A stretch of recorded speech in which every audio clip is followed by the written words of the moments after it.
We actually have a dog trainer that recommended you. Her name is Meg out in Frankfurt. Is it Megan Trains Dogs? Yes. Okay. Sorry, I thought it was. Hello.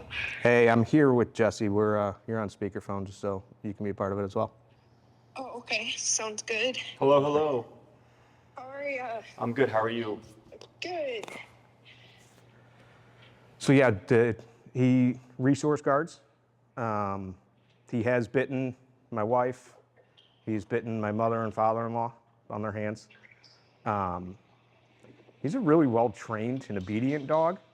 Like, he knows what he's doing. Like, Meg training and everything was shocked on how quickly he was picking up on everything, and we work with him, but he has aggression, and you can't tell that it's starting. So what did she call it, Nat? What kind of aggression? It's just unpredictable. It's unpredictable aggression. So just to give you an idea of the times that he's bitten, it started off first when he was resource guarding his puke in the morning. Like, he would throw up. So we used to bring him to my mother and father-in-law's because they have a dog, and he was just fine for a while. I mean, he's a little over 2.5. And he threw up, and they went to go clean it up, and he freaked out. And he didn't freak out like just bark, like he was attack mode at that point. There was another time where it was raining outside. My father-in-law brought him in, and he went to go wipe his feet off with a towel, and he turned and nipped at him. He's done it to Natalie and I in our own house, to where we threw up in the morning, paper towels, we go to clean it up, and he went berserk. Okay. Now it's 6 o'clock in the morning, just got up, whatever it is, just ate, threw up, and went to it. Didn't get us on that one, but like, he went to go after Natalie because she was going to clean it up, and then I stepped in to like shield her from the dog, and then he lunged at me too. Now, after he did that, we brought him into the kitchen, and he went and laid in his bed. When he bit Natalie, we brought him to the vet that day. He had anal glands expressed, nails, like a high anxiety day, I could tell for him, but we started letting the dog on our furniture. He slept in bed with us. He was on the couch, stuff like that, and he jumped up in my spot on the couch. And she went, and this is at night, she went to go say goodnight to him, and like went over to pet him and say goodnight, and he freaked and caught her underneath the arm, and then I got in front of it, and whatever it may be. Okay. After that, there was a time I was sitting on the couch, and his bed's right here on the outside of the couch, right? So now once that happened, we called the trainer right away. What do we do? Not allowed in the bed, not allowed on the couch. So since then, he hasn't been in our bedroom. He has not been allowed on the couch. He did try jumping on it twice, but we got him and whatever. But it was about, what do you say, Nat, about 2.5 weeks later, after he nipped you, that he was sitting in his bed. And I don't know if it was something with his butt was hurting him or was bugging him, whatever it is. He was licking his butt, and he had a sore on his butt for about a month that we had to put cream and stuff on. Okay. But he was licking his butt in his bed, and I went over to correct him. Like, I'm sitting on the couch, so you got the arm here and his bed's down here. I went to go correct him, and he freaked out at me. And I just stood up, and then he ran in his kitchen in the bed. When he's got his toys, his high-value toys, he'll play for a little bit, but then when he wants to be done, he'll go grab it and won't let you have it, and we'll go lay in his bed and kind of guard it there. Nat, has he ever gotten aggressive with you when you're trying to get the toy from him, or do we typically just get it away from him by giving him something else? Well, now we give him something else because last year when you're away for work, and I gave him a new ball, and I went to get it from him, he nipped at me then. Okay. But again, so once he nipped her, we're like, we got to get somebody here in our house to help us train. And Meg came, and like I said, we're teaching him on the e-collar. You know, he knows place. He's doing much better and more confident on walks because I'm bringing him in area, because he was real skittish on his leash outside. Like, the only socialization that he really had was we would bring him to mom and dad's with their dog. They have what kind of dog is it? Rhodesian Ridgeback. Okay. So it's a bigger dog, and they would aggressively play, and then my mother-in-law would separate them for however long. But there was a time where Natalie was over there in the morning to drop them off, and I don't know if Gabby, the other dog, wasn't feeling it, whatever, they started getting into it. And Natalie stepped in to separate them, and again, he was in that mode. Since we had Meg, the trainer, coming in, she would come every 2 weeks, every other Saturday. We've been working with him a lot. I mean, he is a very smart dog. He's lovable to us and wants to play and is very obedient 98% of the time. Meg told us that the unpredictable aggression is something that we need to have handled. Okay. Yeah, I mean, it's aggression. And Yeah, I mean, overall, he's very smart. He knows after a day and a half of us doing place in his little bed, we can move it all around the house. We didn't even have to have the collar on him. We could just go through the motions. But he's also a stubborn basset hound. So he listens 98% of the time. You know, now he's not allowed to walk through our doorways to go outside or inside or anything before us. He sits, and then we say heel, and we'll come. But yeah, we're at the point now where, because we know he's bitten, that he can't be rehomed, and we're at a last-ditch effort here to see what we can do. Yeah, and then he went to go nip at Meg. He didn't get her, but what was she doing? you know, he was fine. Like, we were doing We were doing out training. Resource guarding, and he did it like 3 or 4 times and was good. And every time she praised him, and then the last time she went to praise him again, he got upset and went to nip at her. Yeah. That's why we're saying you know, you could do something 100 times, and then like the 101st time he decides he wants to go after you. Yeah, I agree with that statement. So you're doing out training, right? Yeah. What does this look like? So at first, she told us to just do it verbally because she came in to show us how to do it. And like the first time, like she had the collar on him, he learned it. You know, she's trending up the ampage or whatever on it, and he went away. Good. She's like, I can't believe that he's learning these things this quickly. Like everything that she was showing him how to do, he would learn it, and he would continue to learn. We'd work with him.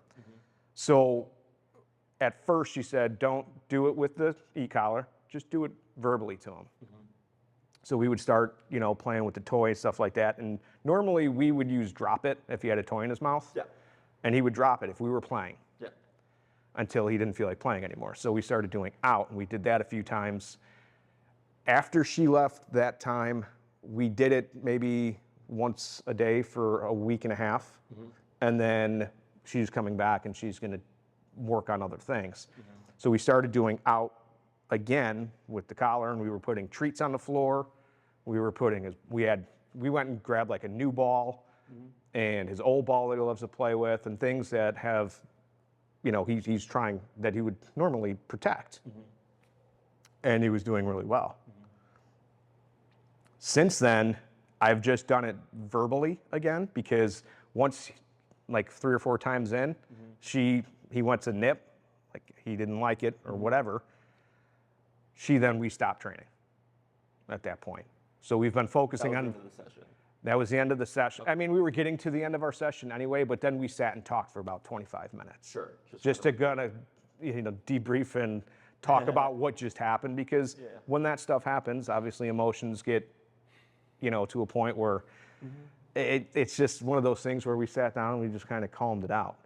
So what we've been doing is focusing on all the trainings that we've done successfully, and out hasn't been one of them. We haven't been continuously out with the e-collar. He's limited. He's a high aggressive chewer, so he can have his chew toys. We praise him, like, you can do that. He is a dog though that, like, you know, I was even telling Meg, you know, I'll sit on the floor with him because we want to be able to pet him and love him. You know what I mean? So I'll sit on the floor with him, and he'll immediately go grab one of his toys, and he'll bring it over. He'll keep bringing it over, like, play with me, and he'll sit down in between my legs, and he's showing us his toys, and he's super happy about it. And when we are playing with him, even with the ball or his bones or whatever, he's a very vocal dog. Yeah. But he's a big wiggle butt, tail high swinging, and he's loving it and all the stuff. But then he gets to a point where then it's his again. Yeah. And he doesn't want to play anymore. Like, he's done with that session. Even if we want to continue to get some energy out of him, he sleeps in his crate perfectly fine. If we go out for dinner or whatever it is, he gets a treat, he goes in his crate, he goes to sleep. Okay. We've been working on him. We want him to be able to bark if he's seeing people around the house, but he stops when we stop. So at first we would have a little towel bonker toy is what you would call it, to where if he kept going too much, it's just a rolled up towel. Yeah, the bonker. No, Yeah. and you throw it at him. Cool. So he's gotten a lot better. Now it's just, you can say it. We'll let him bark a few times so people are aware that, yeah, there's a dog here. Yep. And then we can tell him to stop, and he'll stop. And then he'll look at, what else am I missing, Nap?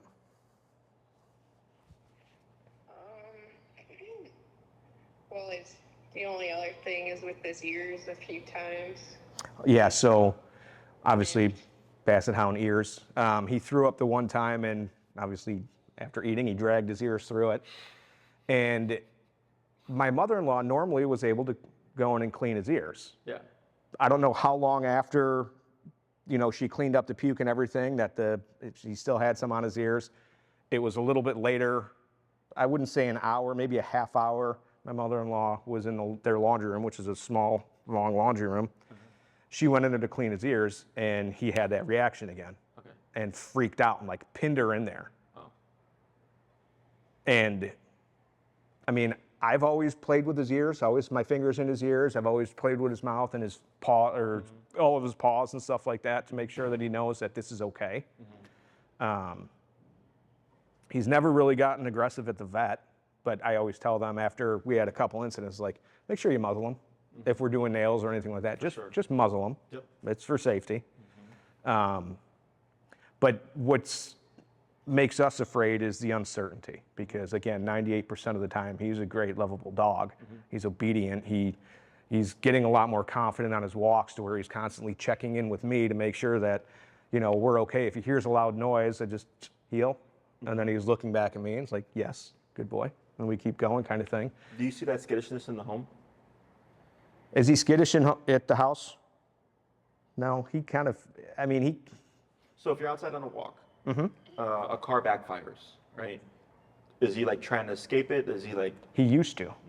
He used to, like, at the slam of any door, because we live where there's a restaurant, like, so our front lawn, and again, we don't have an open yard to where he can run and play free. So every time he goes to the bathroom, he's on a leash. Every time he's on a walk, he's on a leash. Even at my in-laws' house, he was on a leash for all of that. Before we were working with Meg, he was skittish on walks, and if he heard something, he would try to run back to our house. As we took away all of his freedoms and kind of knocked him down a few areas in the pack, I guess you can call it, is what Meg was teaching us how to do. He's more confident. Now he's alert, but he continues. Now he's going in areas like walking him through alleys and different smells and all of these things, and he's a lot better on walks. He's more confident, and he checks in. So he's not getting as scared. He's not nearly, we had the back of a truck. Like, there's a restaurant right next door, so they get deliveries all the time. They slam the back gate on it. And it scared him a little bit, and then we just move forward. Yeah. But So his recovery is better. Is much better. Good. Okay. So, to me, this doesn't sound like unpredictable. I don't believe in dogs being unpredictable. It's just the way humans think about dogs and how they're supposed to be. That it comes across as unpredictable. The most common things that I'm hearing here are, of course, resource guarding. So that's predictable in the sense that if anytime there's a toy, I'm gonna anticipate there's gonna be resource guarding. Okay. The other one is touch sensitivity. There was the wiping of his paws, I think when you went after one of your in-laws. And then there was one with when his ears went through the vomit, right? And that could be a mix of touch sensitivity with resource guarding, right? Because it was, again, an in-law in the ears, correct? The other thing is, let's say you can clean his ears, right? He has no problem with you. It doesn't mean he won't have a problem with somebody else. Right. Okay. Because usually people put like blanket, how would you explain it? Expectations on the dog. So I had this conversation yesterday with a client. They have a baby due in 6 weeks. So we're going over all the, what to expect. Yeah. And they have a dog.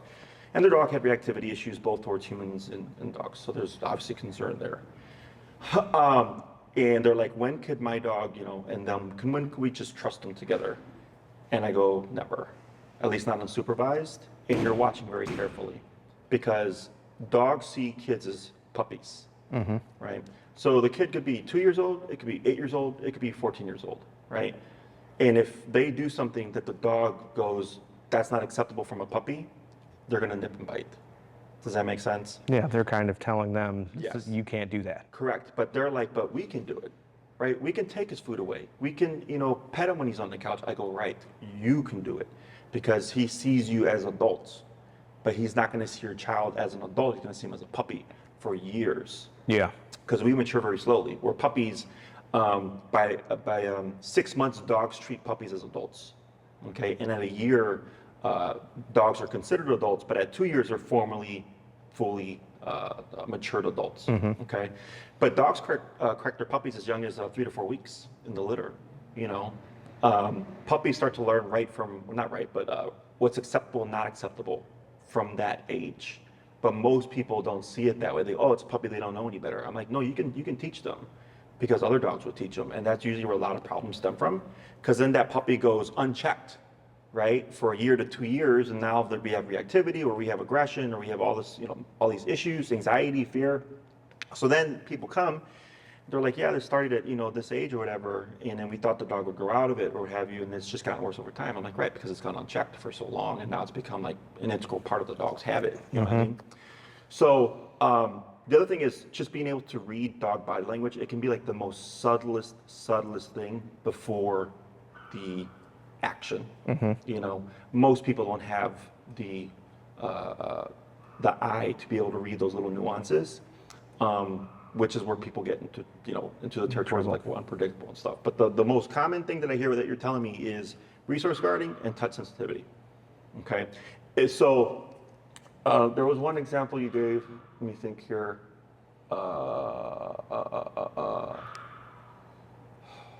Sorry, you gave a few, so I'm trying to rack my brain through them. Oh, you're fine.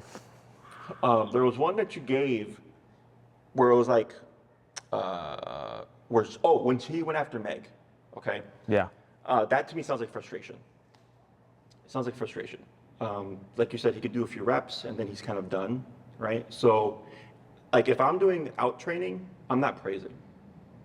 Okay, so praise in behavior, in my opinion, doesn't really have a place. Okay, obedience, yes. Heel, good dog. Sit, good dog, right? Because those are skills. Yeah. Things like out, not biting, not barking, they're expectations. Okay. Does that make sense? Yeah. So if I'm out a dog, when I tell him drop it or whatever, it's expected you're going to drop it, right? I don't praise that. Okay, the reinforcer or the positive would be if I said out and the dog responded without the collar, that is the reward. Does that make sense? Yeah. So the other thing is, because I would have to see it to have a firm assessment, is if he wasn't fully disengaged and still, what was when she outed him, the time that he went to nip, what was his distance from the thing that he outed from? So I was sitting on the floor with treats in my hand. Okay. And I would say from where I was sitting to that stairwell is how far she was away. Okay. So out, he left. She had him on a leash then, over there. Okay. And it was that far along, and it was maybe 30 seconds. not even. It was, she was going to praise him because he made his way over there and he left. Okay. And when she went down to touch him, was he standing or sitting? I think he was still standing. Yeah, he was standing. Where And was he looking? probably at me or Natalie, because she was here, Natalie was at our dining room table, I was still in the hallway. So, if he was looking at you, then I would say he wasn't disengaged. Okay. That's why. So that's why He wasn't looking at her. Okay. He wasn't looking at Meg. Yeah. So disengagement would be, you have something I want, right? Out, whatever. Dog leaves and then goes, I want nothing to do with that. And will either like look away from you, look up at Meg, lay down like this, but you notice that I'm avoiding looking at you. Yep. That's full disengagement. So, and again, I don't know unless I were to actually see it, but it can be that far away. Okay. So this is why, when we're doing disengagement exercises, what I call them essentially out, Yeah. I always point out to the person. So sometimes this has happened where a person will tell the dog to drop it. The dog will drop it, let's say the thing's And right it'll there. stay right there. They'll stay there or they'll walk 4 feet away, but they're like this still. Mm-hmm. And then the moment you go for it, they go. And that's why we need this. So it's kind of, you're right, because before we had Meg teaching us out, we would say drop it. He would drop it and it would roll right here, but his head was still down and he could still see it. Yep. He would let us get it. Yep. And then we'd throw it, and that was part of play. After like 2 or 3 times, Nat, I don't know if he's done it with you when we're playing with ball, but like now he'll drop it and just start running to the other end of the hallway like we're ready to throw it. So I don't know if that's disengaged or That's not. him preparing for the throw. Okay. Yeah, for sure. But that's what my brain envisioned when you were telling me, right? Because it's always the things that people don't see. Yeah.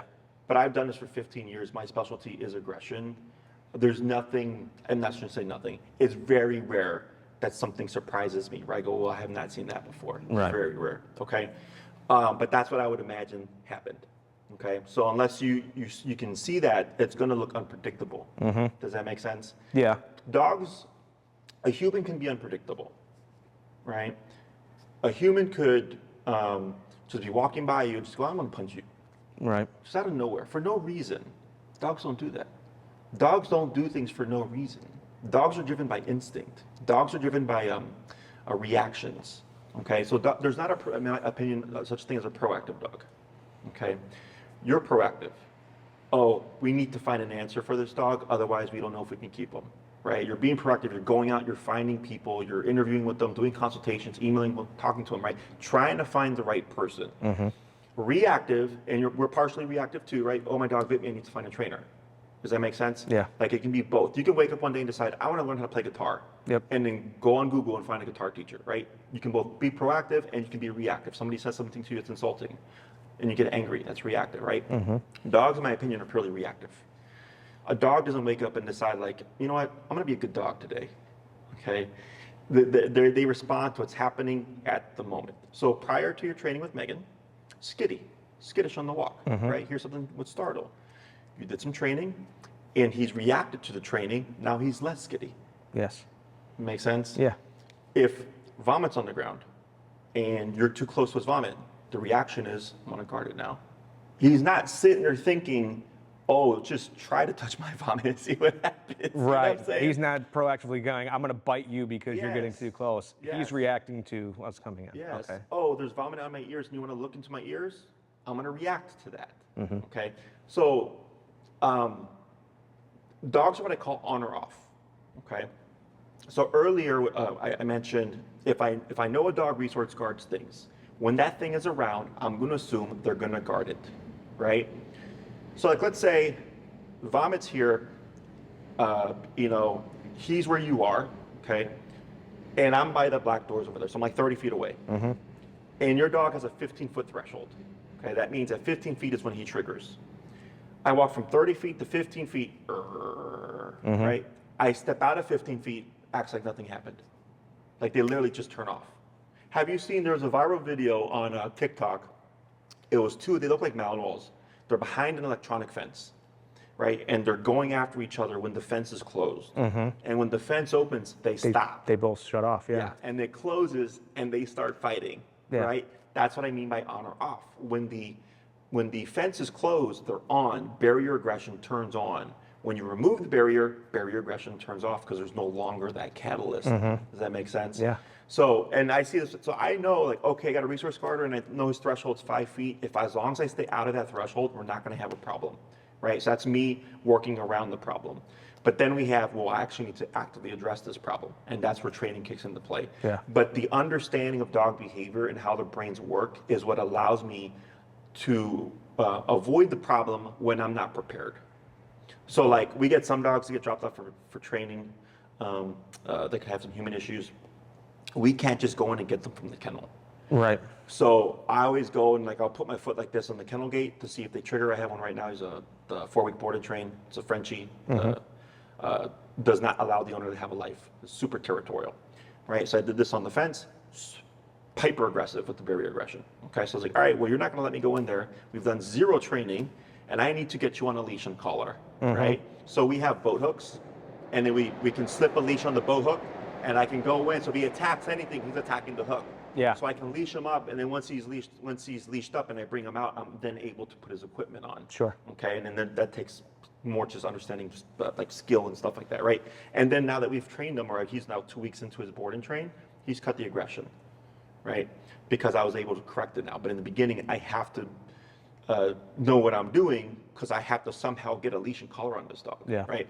So in these kinds of cases, it's a mixture of both things. Like it's, yes, we have to train the issue or address the issue. At the same time, you have to be educated to foresee the problem so that you can go, oh, okay, there's the vomit on the floor. We know if we go and try to clean it up, he's going to do something. So I'm going to avoid the vomit for now. Address him first, right? Now that he's addressed, then I'll go and clean up the vomit. Does that make sense? Yeah, and I will say that after he did that with Natalie and I, and what was definitely going a little crazy, I would just remove him from the area. I'd put him in the kitchen. I'd close the little gate. We'd go clean it up, and he was fine. And it was,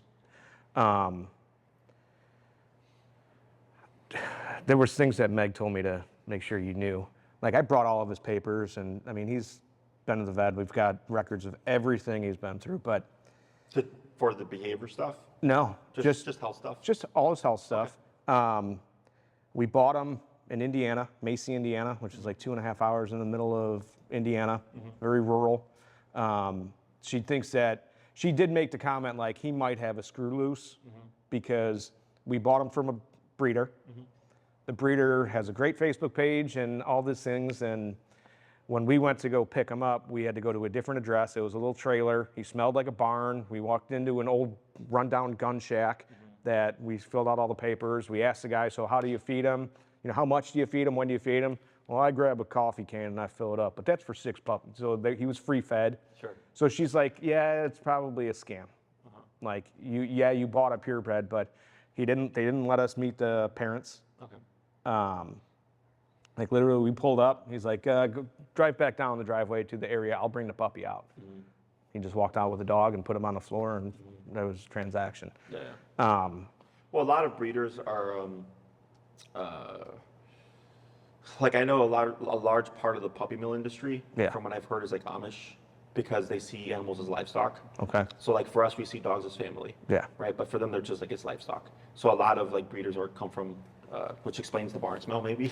You know. Yeah, I mean, the guy was a police officer, so he breeds bloodhounds and basset hounds. But either way, that's another thing we don't know. There's a lot of uncertainty of how do we act, right? Like, we want to be able to go on vacations and be able to board our dog somewhere and make sure that he is safe. We want to be in our own house, because I do know that Natalie is scared of the dog. Now, I think we've been working with him a lot, and I feel like he's getting more comfortable. But, we have to have a gate where our couch is at, because we have a sectional. We have a gate here, and we have laundry baskets over there, so he doesn't try to go on. We went to go give him a bath the last time because he has not been allowed back in our bedroom, because he would sleep in our bed with us, and he knew that it was our bed, but as soon as we got out, he'd go lay in one of our spots.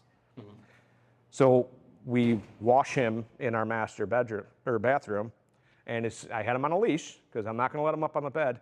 Soon as we had the door open and we started walking in, he went lunging to go jump on the bed, and I had him, I corrected him, and then we went.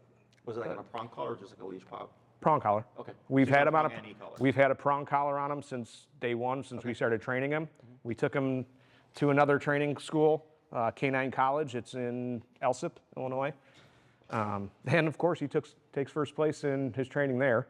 So since then, we've had him on a prong collar, and now with that Meg was with us, we've been working with the e-collar. So he's a smart dog, but we want to be able to feel comfortable and make sure that, one, we understand the read signs, but also that he is the dog that we want him to be, because we do love him, and he's a great dog 98% of the time. So obedience and behavior don't correlate. So that's why you're like, oh, he's a smart dog. Like he picks up all these things quickly, right? Because that's obedience. Yeah. Behavior is different though. What you're dealing with is behavior. Resource guarding is a behavior. Yeah. The touch sensitivity, that that's behavior. It's all him going, I don't like that, don't do it. Yeah. And the other thing is about dogs is, I remind everybody, dogs are physical creatures. They nip and bite for a lot of things. They nip and bite during play. They nip and bite as a form of correction, as a form of protection, right? If it was a mom protecting her puppies. Even as affection, like some dogs will like chew like this on their skin and stuff, right? They're very mouth-based creatures. Yeah. So like this here, this is a dog bite. This is 10 stitches.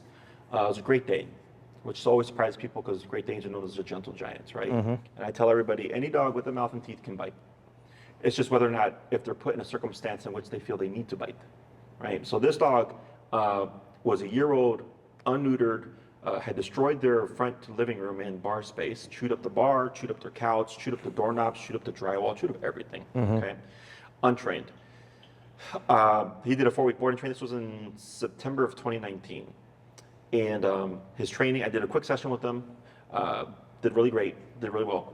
I go to put him in a kennel, and I had standard wire crate kennels because I was in Logan Square at the time. Yeah. And I didn't have actual 4x6, dog day kennels or whatever.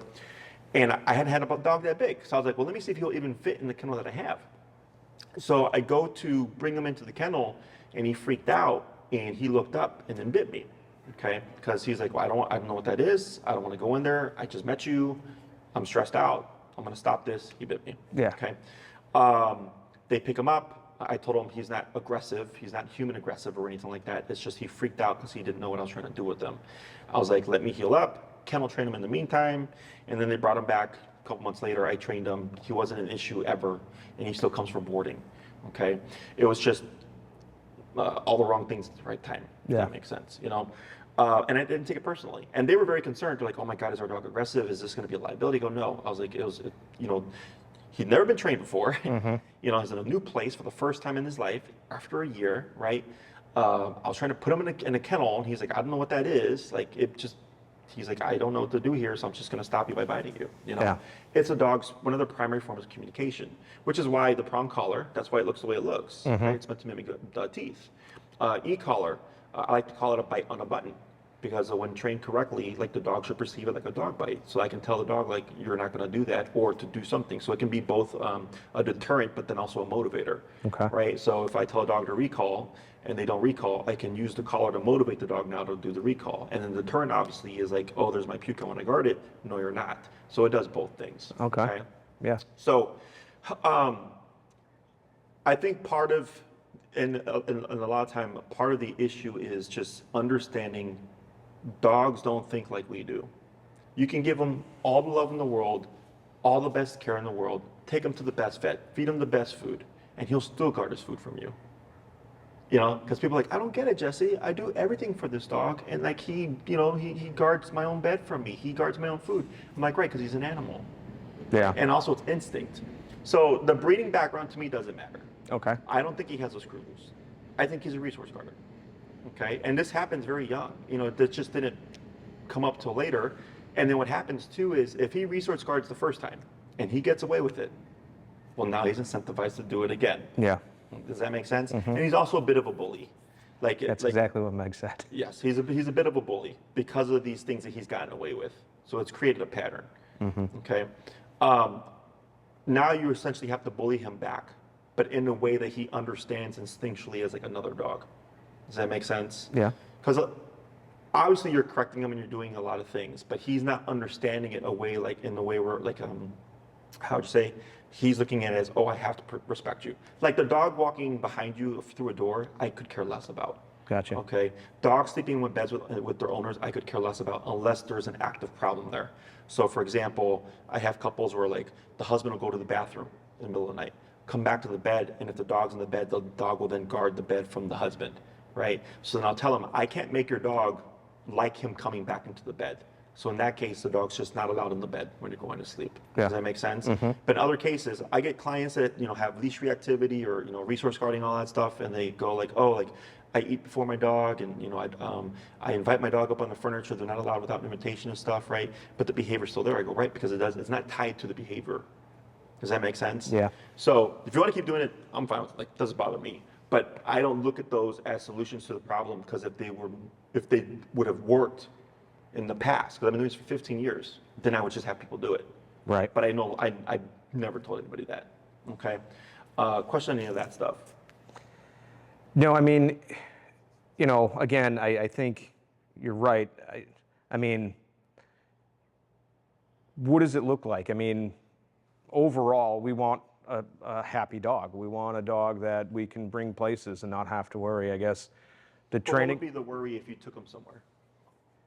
Well, I got to tell you this. There's a Rottweiler 2 doors down from us that is aggressive. And the people that own them don't know what they're doing with them.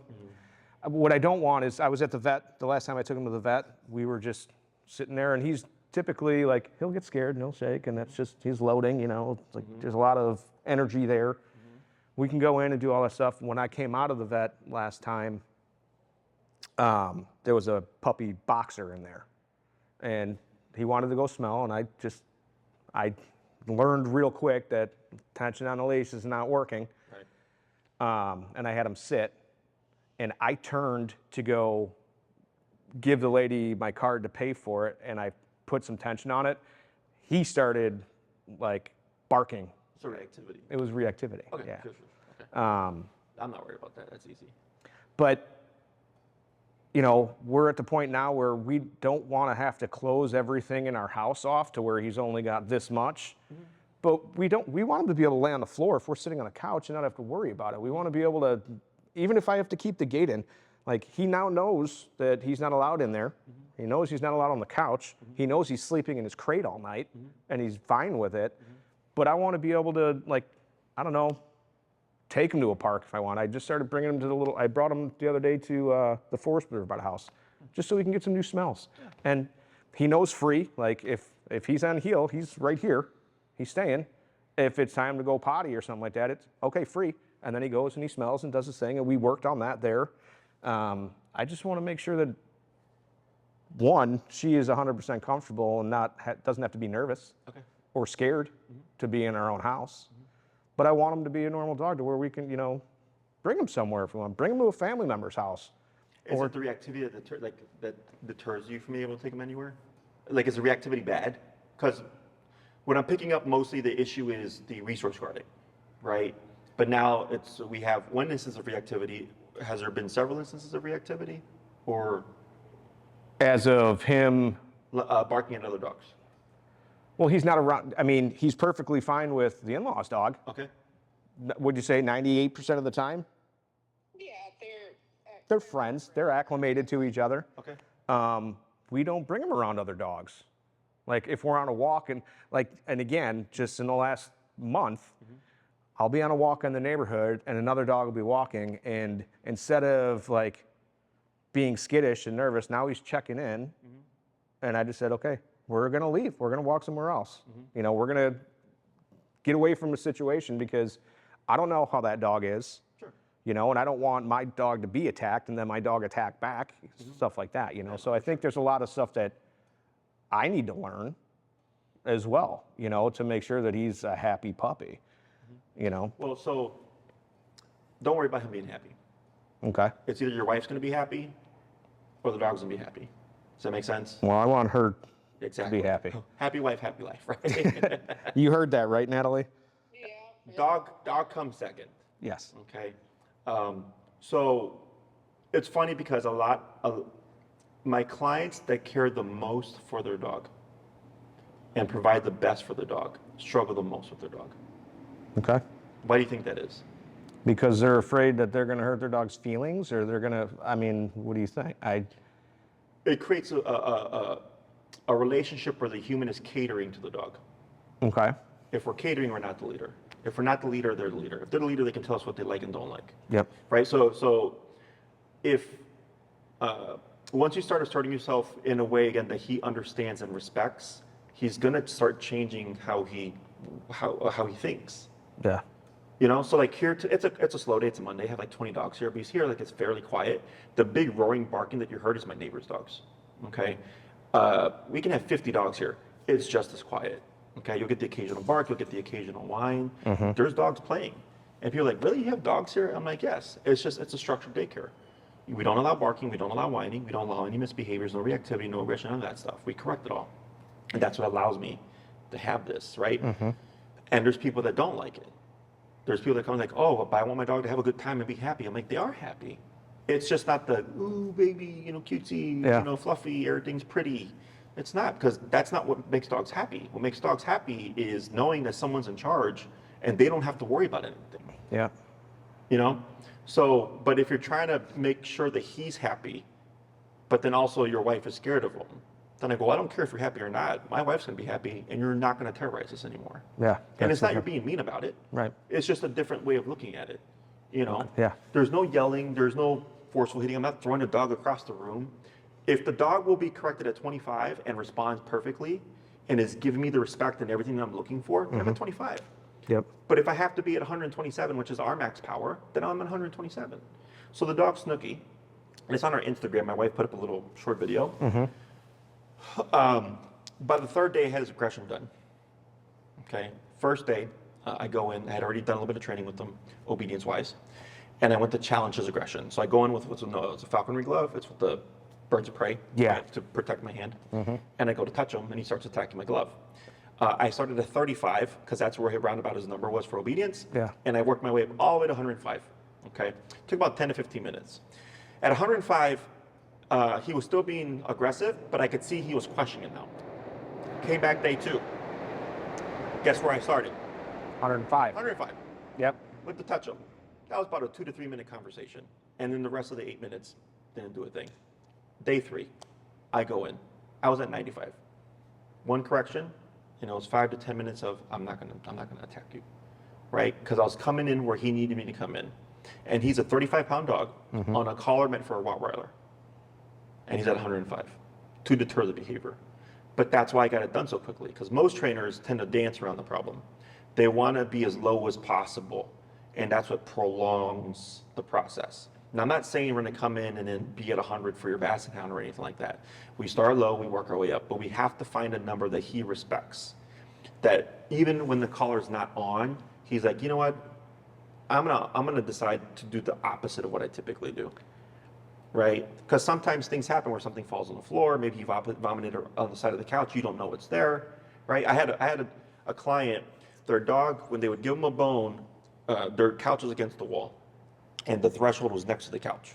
And the dog would come in between the wall and the couch, and he liked to den there with his chew bones. So they're like, you could walk through the threshold, he would just bite you on the back of your leg as you're walking in, you know? Yeah. I was like, yeah, we're gonna get rid of that behavior by correcting it and putting boundaries. And then anytime he's gonna have a bone, he's always gonna be on his dog bed. He's never gonna be allowed to have freedom with that bone because we know what he's gonna do. And you don't know if he's behind the couch or not. You know, so that's why I was like, when we can't predict things like that, right? I don't know if the dog's there as I walk in. Well, I'm going to make it predictable by telling the dog, you're going to go over there, your collar's on, and I'm going to give you a bone, and that's the only time you're going to have it. Does that make sense? Yeah, it does. It's just really structuring things. And it sounds bad when I phrase it this way to people, but it honestly is what creates the harmony, is it can look a bit like prison life. It's very regulated. Because people want the dog to have the freedom, but the freedom is what gives the dog the opportunity to yes. react and be Yes. any sort of aggressive. And the collar that we have, it goes up to 100. This is probably mini educator or educator. It's the mini educator. Yeah. And she showed us, and like I've put treats on the table, on the corner of the dining room table, and he was hesitant at first to go up there, and then once he did it, she hit him at 100. Looked ugly, you know, all that stuff. He did not want anything to do with that at all. Yeah. We were training him at 5, just his obedience and place and this and that at 5. I hit him at 25 out on the deck the one day. He didn't like that either, and he stopped because I did the same thing, put treats right up on there, and that's what it is, you know. Now I can hold the thing, and this is maybe the stubborn part of him, or whatever it is. I can hold the thing, and even if his collar's not on at that point, I can go through the motions of sit, down, place, free, all those things, and he just does it. Now he does it like almost stubbornly, like, okay, we're gonna do this, and then he doesn't want to do it anymore. But he got to know what that is. I mean, he does understand what it is, but. Yeah, I try to avoid that because we don't, I mean, it's kind of inevitable that a dog becomes collar smart. Yeah. But sometimes what people do is they'll threaten the dog with the collar, right? The dog will be barking out the window and they'll do this with the collar. Yeah, see, we didn't do that. Like when we're doing any type of training, stuff like that, typically I'll hide it. But he'll like look around. I mean, and then again, just we were going to pay Meg as many classes as we needed to get us to the point where she even said, she's like, you'll be able to let this dog go in the field in the backyard. He can do whatever he wants, and then you can hit it, and he's going to come right back, kind of thing, whatever it is. We're not going to do that because we live in a townhome and we can't let the dogs off the leash and stuff like that. But yeah, I mean, it's just really dialing in what we were starting to learn how to do some of these things and really get it to a point where I mean, he's got a much more structured at-home life right now than he ever has. Because we're not bringing him over to the in-laws. If we're at work, you know, we'll do the morning routine of this is how we do breakfast. And when I feed him, I mean, he's on his little leash, on his prong collar. I put it on, I walk him over there, I make him sit down by his bowl. I pick up his bowl. We walk over to the counter, sit, stay, get his breakfast ready. Heel over to his bowl, he sits, I put the thing down, and he's not allowed to go until I say free. You know, the food aggression, we've never even tested it, because why are we going to try taking this dog's food away from him? We're feeding him. Yeah. I mean. No, I don't, how'd you say, like, so again, like an example of unpredictable behavior. Yeah. Person gets the dog from the rescue, goes to feed the dog, and then puts their hand in the dog's bowl and gets bit. And they go, it was unpredictable. I swear, this happens. Okay, and I'll tell them, right. How is that unpredictable? They're like, well, because I should be able to put my hand in my dog's bowl. I'm like, well, that's totally predictable, because the dog's resource guarding. Would you want somebody's hand in your food as you're eating? And they're like, no. Right. I'm like, well, there you go. That's not unpredictable. But they're thinking like, oh, that happened out of nowhere. What is this? It happens. You know. Right. I had a client similar to your wife's, or where she went down to kiss your dog, whatever, right? So this dog, they already knew didn't like to be pet on the couch.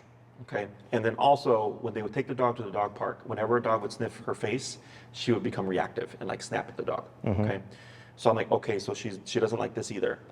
Guess where the husband got bit? His face? On the face. What do you think he was doing? Kissing his dog? Where? On the face. Where? On the mouth? No, on the face. Yeah. But where was the dog? On the couch. Yeah. He thought that was unpredictable. And I was like, well, one, you already know the dog doesn't like being touched or pet on the couch, right? Two, and this is something that they, you know, you probably wouldn't connect the dots, right? But I'm like, that face-to-face stuff at the dog park, right? I was like, but either way, if your dog doesn't want to be touched while they're on the couch, then why would they want to be kissed when they're on the couch? You know? And that's, I mean, it brings up a point, like, he would lay on the couch with us and be on our laps. He'd be, you know, belly showing, rubbing, loving, and all that stuff, wanting the affection and stuff like that. And it's my fault, because when he was a puppy, he would climb up and just lay right here on my chest and sleep. And then there's times where like I'd sleep on the couch and he would jump up and lay in between me and the couch. And so like, I feel like part of the resource guarding is now he was resource guarding the spot on the couch that he felt was his, and he was guarding that. And that's where he was when he bit Natalie when she went to go say goodnight to him. That's why I was like, it's resource guarding, for sure. Okay. And the other thing is too, and we don't see it this way. I don't let puppies do that. Okay. Okay. That's how do you say? That's an I don't want to say invasion, but they're going into your intimate space whenever they want. So if I went and sat on your lap right now, what are you gonna do? Get off me. Get off me. Right. See that? Yeah. But people don't see that with puppies. Okay. So if the puppy, right, can climb all over you, and you just welcome it because it's a puppy, you're now that puppy's object. Okay. Because you can only do that to the things that you own. Does that make sense? Yeah, because I would let him in the morning too. He would jump up in the morning first thing, and he would just put his 2 paws here, and he would sit with me, and I'd pet him, and we'd have coffee, and so I became. And he his just subject. told you what to do. Yeah. Pet me. Yeah. But we don't see. But it's not out of malice, right? It's instinctual. And this is why if your basset did that to me, I'd correct them. Okay. Okay, I would correct them. I do this like the Cesar Milan methodology. For me, over Cesar Milan, the touch, right? I would do that. I didn't tell you to come over here, right? And if I sit on the couch and try to jump up, I didn't invite you up. Yeah. Right. So now the puppy's like, all right, you're the authority. Yeah. But this are the things that people they're not aware of, that happen as a puppy for the past 2 years. Yeah. And now again that bully behavior, because he can tell you what he likes and what he doesn't like because he owns you. Does that make sense? Yeah. So you have a vehicle, right? Yep. You can drive whenever you want. Okay. Can you take your neighbor's vehicle? No. It's not yours. You see that? If you see some strangers eating pizza on the hood of your car, you gonna tell them something? Get off. Yeah, absolutely. Because it's your car. Right. Right. And then if they go and they move their pizza to another person's car, are you gonna care that much? No. No, not your car. You see that? So you're a resource guarder too. It's just the way we see things. You know, it's once you start to understand behavior on an instinctual and primal level, and then also find like human examples, you go, oh wow, this makes complete sense. Yeah. You see that? But yeah, that's what we have to address. You know, because so you could be correcting all these things over here, but if you still allow this kind of invasion of intimate space without permission, whenever he wants, and all that stuff, and you're just, you know, steps forward, steps back. Yeah, so I mean, again, he's gotten stripped of all of those freedoms. He's not allowed on the couch. He's not allowed to do that. And the only time that he's getting any love is when I decide to sit down on the floor and do that.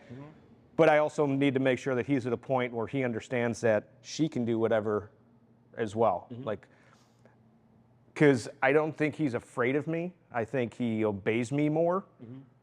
But he needs to look at both of us the exact same way. And that's what we need. Yeah, that's what we need to make sure happens. Correct. Yeah. And that's the behavioral part, right? Yep. A lot of it's just understanding and just going, you know, just seeing the things that would be seen as cutesy, innocent puppy stuff. And I go, yeah, it looks cute, you know, but it's not good, because it essentially, from 2 months when we get that puppy on to whenever the behaviors start becoming too much, like it's been rehearsed over and over again. And now we're having to undo years of this practice behavior. Yeah. You know, because remember, dogs correct their puppies as young as 3 to 4 weeks. Yep. You know, but people don't see it that way. So, how are you looking? What were you looking for, like in person? Were you looking for a boarded train? What was your thought process? Well, so Meg said you need to have him board and trained, and I feel like a lot of what you and I just discussed might not need to happen. I don't know. I mean, if it's not unpredictable, because if you're seeing through that, then I don't necessarily know that we need to board him. What do you think, Nat? I don't know. Well, she's looking for a recommendation of what. Okay. I mean. So, if we did a board and train, what it allows me to do is press the things that I can press, like the resource guarding and all that stuff, okay? I could try to press the touch sensitivity stuff too. It's possible that we'll see it because he doesn't know us. Yeah. It's possible that we don't see it either, okay? Like that does happen. Unfortunately, I can't guarantee anything in that front. From the touch sensitivity? Yeah, touch of the resource guarding. Okay. Okay. I would say like, if it's a really severe case, we're gonna see it. Yeah. Okay, when it's not a severe case and it's really just like miscommunication, misunderstanding and stuff like that, or frustrations that stem from miscommunication, misunderstanding, we don't see it here because communication is good here with the dog. Right. I know how to interact with the dog and all that stuff. That we don't see the problem. So I'm like, all right, well, if you don't see the problem, you can address it. But you do get follow-ups with the board and trains so that the stuff that's not addressed in the board and train, we could at least cover in the follow-ups, right? With the in-person training, you learn a lot more, obviously, because I'm hoping that you walk away, learned a lot today. Absolutely. Is with the in-person, you get this part, right? But it can also happen where we don't see the behavior, you know, because you're coming already from a background. Does that make sense? If you went from the prong collar trainer straight to me, it would be an easier thing to address because there's no e-collar work or anything like that. So that's the only thing I would say that would be a possibility. It doesn't matter if we don't see the behavior because I can still show you how to go about it. Yeah. It's just that, you know, just making sure that you. So, like for example, leash pulling. If the dog is pulling and the owner is training the heel and the dog is super bad at pulling, it's very obvious how the system is working. But if the dog already shows up with some training and they walk decently well, you don't see as much of what the training is doing because there's already groundwork there. And I can fill in a lot of stuff, but it's one thing to see it and experience it versus I just say this is what it's supposed to look like, you know, when it's really bad, and this is what it looks like when it's really good. You know what I mean? You just get that experience and that and the feel for it. But because, and I get this because I train a lot of previously e-collar trained dogs. I usually end up retraining them. And that's one thing that I'll notice is that because there's a baseline, there's an idea there. It's just not like firm enough in the dog's head where it's, how to say, fully reliable and as strict as it's supposed to be. Okay. Right. Most training is kind of lax. It's not as strict as I think it's supposed to be, and it has to be super strict, especially in your case, because of the behavior. Yeah. Right? Like I tell, like the lady with the Frenchie, I told her, I was like, if you can't tell your dog to sit, what makes you think you can tell your dog to stop being aggressive? Right. Like the dog has to respect sit to the point where he won't break sit for 30 minutes. Now, will I make him sit for 30 minutes? No, but I want that level of respect to what I say and the command.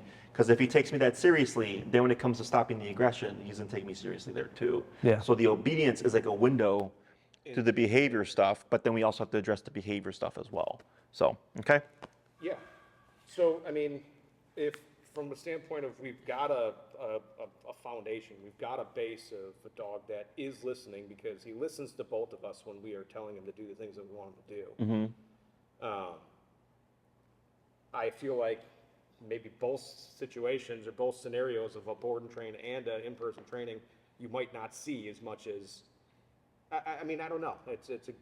I don't know how he would react, to be honest with you. Yeah. It was just, you know, the feedback we get from Meg is every time she came in, she was astonished by how well he was listening and how well he was doing on the leash, and he like was trusting her until the instance of touch sensitivity, maybe, if that's what it was. So I'm not sure which route to go. Yeah. It's really just like I can't give you a definitive answer because I don't know what I'm gonna see either way. You know.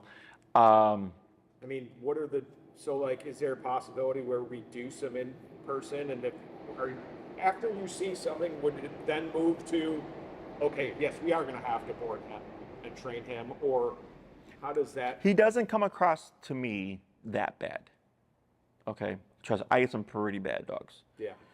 Which is why I'm assuming Meg sent you to me, right? Yes. Well, and I had, obviously I did all the research. I was on your webpage watching testimonials and all that stuff. Yeah. And I'll be honest with you. I'm like, are there any other board and trains that you know? Because I want to feel out everybody. And you know, she said there was one other guy, and she ended up calling him and talking to him, and she called him back. She's like, Jesse's going to be your best option. If you want to nip this in the butt, because in our minds, and I think that's what we've got to get over is, okay, we're at the point where we either get this taken care of and handled and we learn how to do it the right way, or we have to put a dog down because he's bad. And he goes into like full aggression, like it's not just like I bit you and oh I'm sorry. He goes. It was like attack mode after. Like, what was his worst bite? Was yours? My dad's was probably the worst bite. When he bit him on the hand? Yeah. Punctures? It drew blood. Like, he just got her underneath the arm and drew blood on her. Okay. It wasn't like 15 stitches or 10 stitches type of thing. Okay. It was bite and release. Don't do it. Yeah. Okay. Yeah. I mean, on a scale of 1 to 10, from your description, without seeing it, I'd probably put him like at a 4, maybe 5. Okay. Okay, so the nip on the arm, as unsettling as it can be, right? Because it's your own dog and stuff. Dogs are really good with gauging. If he wanted to get her, he would have. Okay. For your father-in-law, Yeah. Again, what was he doing when he got bit in the hand? So the dog. Or was it the foot thing? What, going to wipe his Okay. feet with a towel. Okay. Yeah.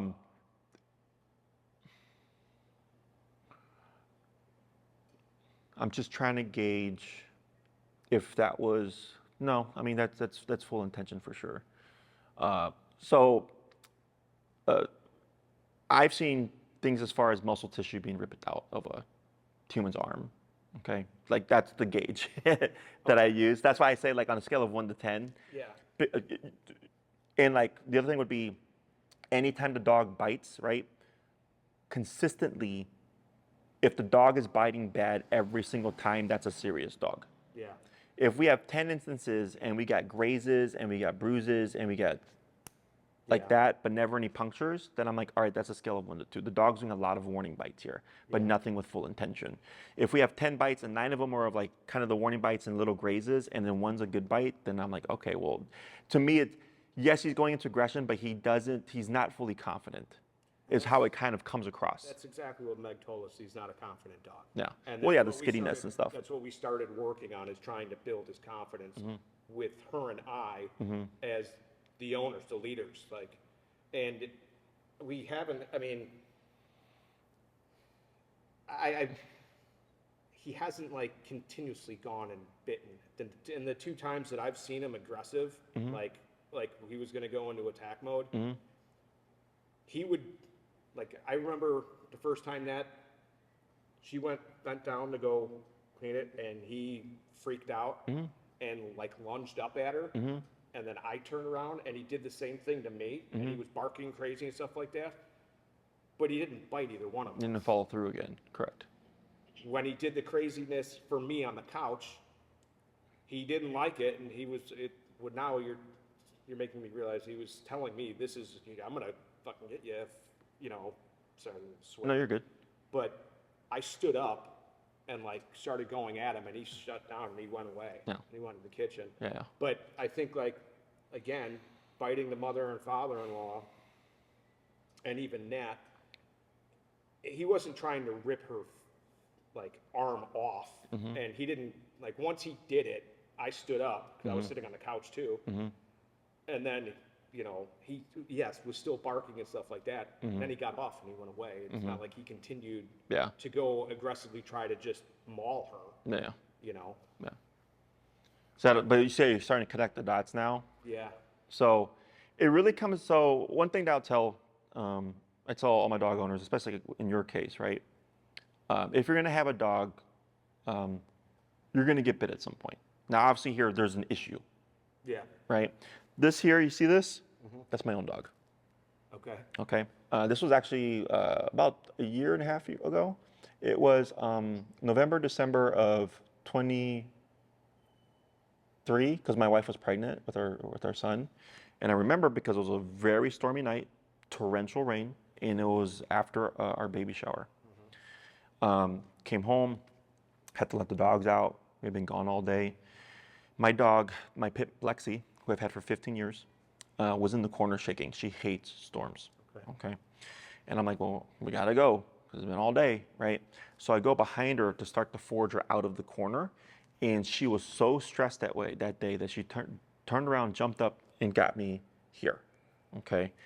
I corrected her, went, grabbed the slip leash, slipped her up, took her outside. Everything was fine afterward. She was still stressed, but through the storm, right? Yeah. Because so in that moment, and I've had her for 15 years, right? She was so scared of the storm, and I'm forcing her out of the corner. So in her put herself in to be avoidant of the storm, right? So again, to somebody else that could look unpredictable, but to me, I'm like, you know what? She was overly stressed. I had done it before, didn't know she was that stressed that day, and she's like, you know what? I'm gonna correct you for trying to come out here when I don't want to move. I don't want to go outside, right? And it's my own dog. Yeah. Right. But you see how I can, because I told the story to another client, And they're like, oh, did you put the dog down? I go, no. I didn't put the dog down because I know why she did it. It wasn't unpredictable, Yeah. right? And he was like, oh, thank God. Yeah, I thought you're going to tell me you're going to put the dog down. I was like, no. When you understand dog behavior, right, you start to see like, okay, again, I can avoid the problem if I do X, Y, Z, or I can create the problem if I do X, Y, Z. You know what I mean? So that's why a lot of it would be education. Once you have understanding of dog psychology and stuff, I think that would create a confidence because then you know what you're doing. You know, like I have college kids that come to work for me, right? This is it's just a gig for them. Right. They're not going to be me, but they know enough that they can still help run my quiet kennel. Yeah. You see that? So it's not rocket science. It's literally just like thinking more simply, not putting emotions on the dog. You know, in this case, I was like, don't worry about if your dog's happy. Worry about that your wife is happy, right? Once you start to like kind of delegate things like that, I feel like that would make a big difference for you. And obviously the training stuff. Okay, but a bulk of what's going to help you is the education that you would learn. And one thing, if you would like to learn how to read dog behavior better, is watch Cesar Milan, the dog whisperer. I watch him all the time. Okay, like, good. I was at the point I'm like, is he still doing this stuff in the shows? Like, Yeah, he is. he's In California. Yeah. Yeah, it's very expensive. It's very expensive. Oh yeah.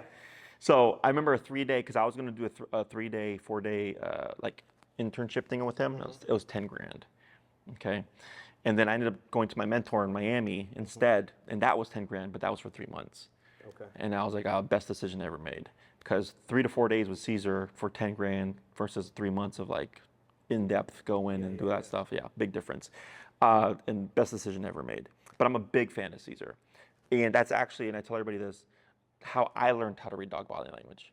Because you can watch, and if you don't catch something, rewind it. Yep. Watch it again, rewind it. I literally watched seasons 1 through 5 of The Dog Whisperer 3 times. And I would watch and rewind, watch and rewind, watch and rewind. And then I used to go and volunteer at the Humane Society, and I would practice what I had learned. You know, and then I would leave, go back, how did he do that, right? And I'd go back and practice again. Because I told them I was a trainer, and I lied, I wasn't a trainer, I was just learning. But they're like, oh, okay, cool, yeah, work with the dogs, you know? But he's a great resource, because for your dog, you only get so many instances, right, to read the subtle cues. Right. But when you have it on TV and it just becomes like at least 1 hour a day or 30 minutes a day you're watching, but rewind it and make sure you're really picking up on that cue. You're building your vocabulary, your dog vocabulary, so to speak, right? And also he'll talk about like, you know, triggering the dog when they, you know, become reactive or they start to, you know, growl and all that stuff, right? And if they're small enough, how he'll challenge them. Like you start to really see how dog psychology works, but it's at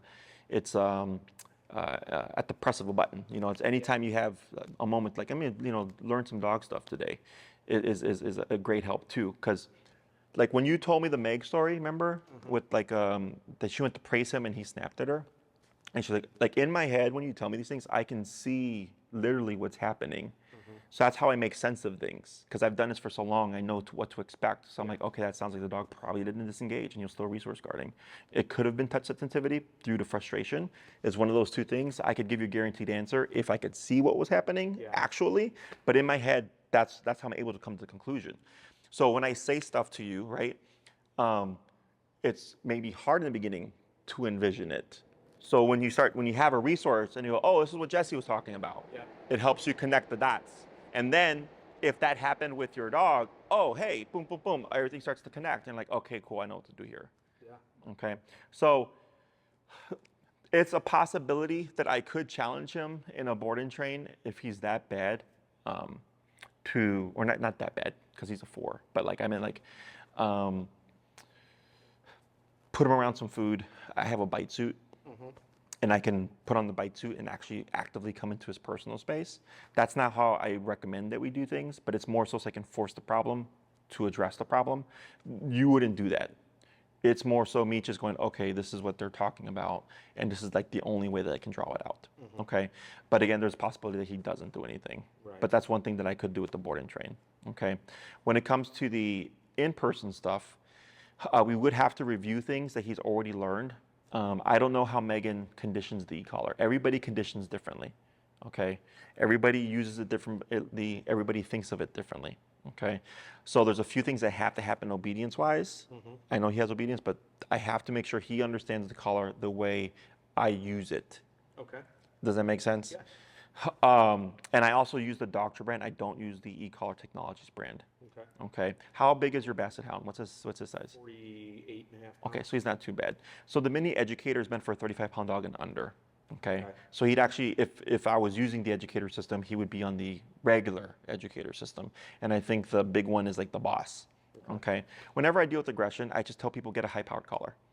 So Snooki, right? He's on a collar meant for a Rottweiler, and I went to 105 for this guy, Yeah. right?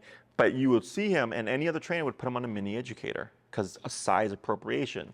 But I don't care about the size of the dog. I care about the fight, right? So there's a saying, it's not about the size of the dog in the fight, but the fight in the dog. Absolutely 100% true when you work with aggression like I do, okay? So I would put, what's your Basset's name? Dudley. Dudley. I would put Dudley on the Dogtra Black Edition, which is the high output collar. It just means you get more from less. Okay. I know that you've already corrected him at 125 and stuff, and he's been sensitive to that. But I think of it as if one day he did happen to become aggressive, right? I want to make sure without doubt that I have enough output to just shut that shit down without argument. Okay. Dogs can override the collar. If they're stressed out enough, if they're like in an aggressive state enough, they're not going to feel it. It's like being in a fight. You get punched, you feel nothing. Right. So that's why I suggest, if he was like a 20-pound little doodle, I'm like, yeah, sure, we could probably get away with the 280C or like a 2300, but Bassets, I've trained a couple of Bassets. They can be sturdy guys, so that's why I'd recommend that, okay? And then also just making sure, I stopped using the educator system early on in my career because I had 3 aggression cases and they were all getting worse. And then I swapped them to the Doctra system, and then they started making progress. And my theory is because the stimulation is different for the systems. They don't feel the same. Educators tend to be sharper, whereas the Doctra system tends to be duller. Okay, so that's the only thing that I could figure out because they were all on high-powered collars, but the educator systems. And then I was like, you know what? And I bought the new collars out of pocket. And I swapped out for the owners because they had paid $300, $400 for these collars. And then I was like, all right, let me do the swap. I'll just eat it. And the dog started making progress. So ever since then, I was like, I'm not changing brands. Okay. If we do in person, I would say probably like around 9. Okay. We have to review heel. It's going to take 2 classes. We'll review place. We'll review recall, okay, just to make sure he's got, it's what I call the dog training trifecta. Walk with me, don't pull, walk with me, come to me, don't move. Those 3 things, okay? Everything else, sit down, stay, like, yes, they're useful, but place, recall, and heel are, in my opinion, like the most important of all the 6. Because there's sit, stay, down, come, place, heel. The family pet 6. Everything else I really don't care about. But those 3 for sure have to happen. And then we start delving into the behavioral stuff. Okay, and what we'll most likely do is it would be a couple classes on heel. 3rd class would be resource guarding. Okay, and then we review the exercises. It looks similar to what Megan was doing, but I would probably push him more. Not probably, I will push him more. Okay, one, I'll try to do it where I can force the behavior, so we really see it. Okay, and I can go, this is how it's going to be, like its worst case scenario. But you wouldn't do that at home. Okay. I'm going to show you a different way, okay? You get them to that point, and then you set us up how to be able to handle it and deal with it. In case you ever see it. Yeah, correct, okay? So what we're doing is we're setting a foundation. Yep. So like for Snooki with the touch stuff, right? Like I said, by the 3rd day, he was like, I don't want to fight you, right? Is in the beginning, when we turn the collar on, it can make the aggression look worse because the dog doesn't understand it means to cut the crap. It starts to, it's like, because you're fighting back, right? So then it starts to aggravate them sometimes. So if you read the manual, it'll tell you don't use this on aggressive dogs. I agree if you're not doing it correctly, right? But for him, I spent the 15 minutes of this is not going to stop until you stop, right? And so when I came back the 2nd day and I had already found the range, I stopped it within 2 to 3 minutes. And then the rest of the time, everything was fine. And on the 3rd day, he's like, okay, I already know what's going on here, right? So now when he feels the collar, if he thinks about being aggressive, he's like, nope, that means I need to cut the crap right now. So I'm going to just chill out. So that's essentially what we're doing is we're setting a foundation so that when the owner picks him up and then people try to come over, or like she's walking him and he thinks about being aggressive towards someone. When she corrects him, he's going to go, oh, this is over like at Jesse's place, right? So she's telling me, hey, you better cut the crap. Yeah. So it's for the foundation, but realistically, you would practice resource guarding a different way. Okay, that'll probably take a couple of classes. Then we'll probably take a tangent. Maybe we'll do some place work, right, to give you some time on your own to work with the behavioral stuff. And then you come back and you give me feedback. Okay. We also have the territorial stuff over furniture. I know that you don't allow him on the furniture anymore, but we're going to do some exercises with that just to kind of cement those things. Yeah. The touch sensitivity stuff, we can also try to provoke as well, where we can bring him out. I'll bring a towel or something, start touching his feet. We'll use a muzzle there. Sure. And actually, going forward, like even if you decided not to do training, some things I'm going to tell you that you could do just right off the bat. Okay. Are his toys available to him? Yes. Put them away. Okay. He's so like the ones that he chews on. So like his high, what do they call it? His high value toys are away in a room. Mm-hmm. He's allowed. He's got his free chew everything, toys, bones, everything away. Everything away. Okay. Okay. He's only going to get stuff when I give it to him. So I look at it. So for resource guarders, right? If he can have access to anything at any time, who does it belong to? It is. Correct. So then he can guard it. So that's why we remove everything. The other thing is, like, let's say he has something. Oh, this actually was a client. It was a consult. The dog was on the couch, and they didn't know a toy was tucked under them, under the dog. Went to touch him, dog became aggressive, whatever. And they're like, and then they didn't know why, because the dog had never done that before. Then when they got the dog off the couch, they noticed there was a toy tucked in under the dog. So the dog was guarding his stuff. Right. So I was like, that's why we put those things away, because then we don't know if that those circumstances are created, mm-hmm. right? But everything's put away, and it's like, okay, I'm going to give it to you, and then I'm only going to allow you to enjoy it, for this period of time. Or like if it's a chew bone, I'm going to put you on your place, you're going to have your bone, and I might tell you to, release it, or maybe I'll just have you enjoy it till it's done or whatever, right? Yeah. But it's so controlled. It's like, so we prevent things from happening, but then at the same time, I have the ability to tell them, you know what, it's not yours anymore, you're going to relinquish it, and then we put it away. Okay, so that's a simple thing. Is just put the stuff away. Yeah. And then you can rotate it where you bring a random thing out and let him have it for 15, 20 minutes. And then when he's bored and walks away, or you put him in a different room in the meantime, right, pick it up, put it away. The other thing would be anytime you would have to check his ears or wipe his feet or whatever, just muzzle him. We have exercises to work on, just in case, so we don't get any, it's not fun to wrestle an aggressive dog, right? If we're trying to wipe him down. So we're going to do stuff in that regard. But anytime anyone is going to have to go into his business, I would just say muzzle him. Okay. It could be 2 years of no problem. Like, and this is what Meg said that you said earlier that I agree with, where she's like, you could do it 100 times, and the 101st time he has a problem, 100%. And that's what catches people off guard. So that's why I go, you know what? I'm just going to assume you're going to have a problem. So I'm going to just put the muzzle on you and the e-collar just in case. Yeah. Okay. And if it's, the in-laws aren't comfortable with doing that, then you don't do that. Right? Like if they don't want to put on a muzzle or like put on his e-collar while they have to wipe his paws or something, that's something, don't wipe his paws. Like you're avoiding the problem, because that happens too a lot of times, where like the client will go, oh, my brother or my mom or whatever, they don't like using the collar, and then they have issues. I'm like, then tell them not to work with the dog. Right. That's the only way to avoid the problem. Because the dog goes, okay, you will do the discipline, mm-hmm. but you won't, so I'll just misbehave with you. Yeah. You see that? Yeah. So, any other questions? No. So what?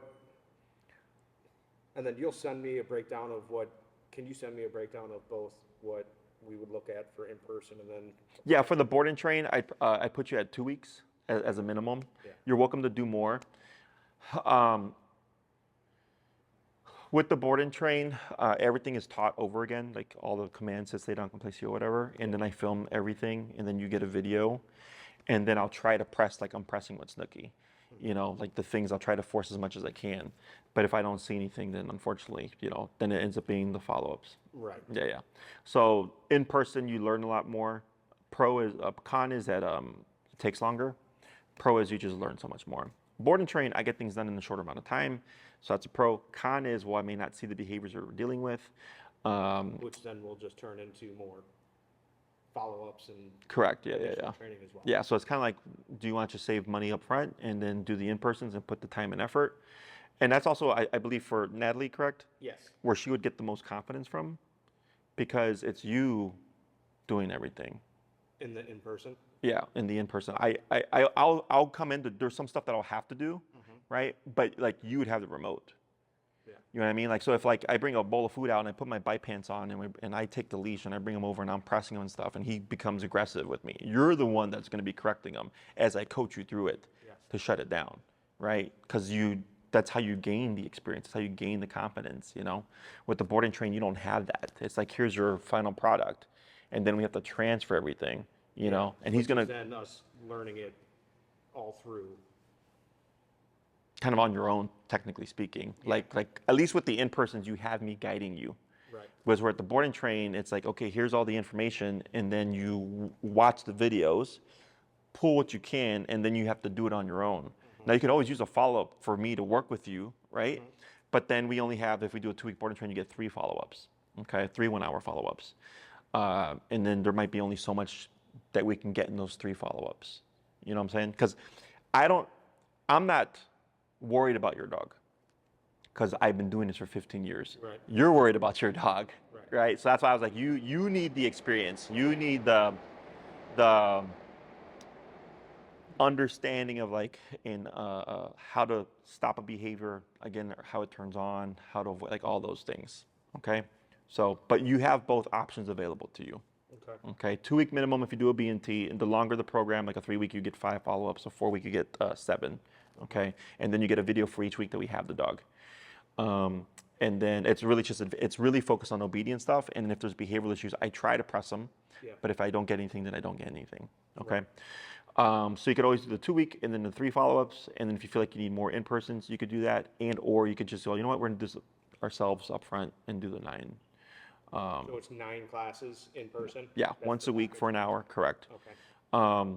And then there might come a point where we might space the classes out a few weeks. Just so we can get some more work time in between from us at home? Yes, because you need time to have failures and successes. Right. You know, but there'll come a point where I'll tell you, I think this is a good time to you know, take 3 to 4 weeks or whatever to do things on your own. Okay. Just make sure you do the things, because people then, because they don't see me, get kind of lazy with it. And then when the time comes to see me, they're like, oh, we haven't done anything. And then I'm like, why are we here? Like, you should have just pushed it back, but you know. But Tina will send you all this information, and then you'd like a breakdown of how the classes would look? Sure. Okay. I can give you a rough idea. It's not cookie cutter. Yeah. No, that's perfect. I play it by ear. Okay. You know, like I could intend one thing exactly, and then things completely shift. Okay. All right. That's awesome. Anything else? That's it. We appreciate it. Nat, do you have anything else? No, thank you very much. You're very welcome, but nothing I've not seen before. Okay, so. Very good. Appreciate it. All right, Nat, I'll give you a call later. Okay, sounds good. All right, love you, bye. Awesome, man. That was Ryan, correct? Ryan, yes. Pleasure to meet very, you. very, very. I'm glad to hear it.